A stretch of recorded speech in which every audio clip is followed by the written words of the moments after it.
Saban waktu bangkit jiwa, Allah Ta'ala akan jaga kehidupan kita.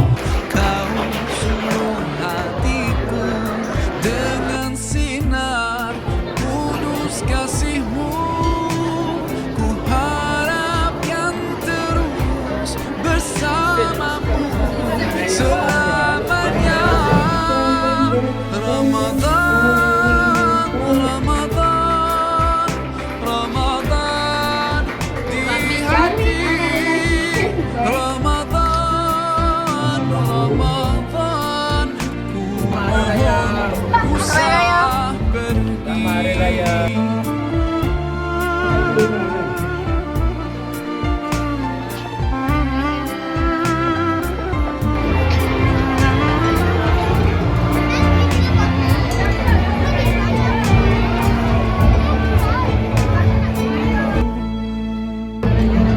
Rahmat berlimpah, damainya ku rasakan.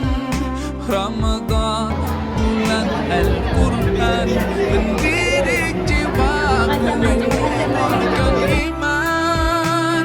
Ku harapkan terus bersamamu selamanya. Ramadan, Ramadan.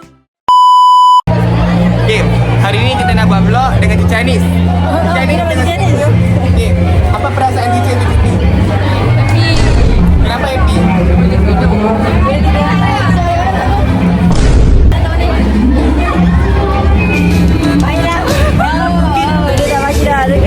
Dah ada hint kan? Apa pendapat cikgu nak balik raya? Tengok ni depan tu ni. Dia kata Going to eat well. No more diet. oh my god. Bulan puasa ni naik ke tu? Apa Dia naik. apa achievement bulan puasa? Renang je sepanjang hari.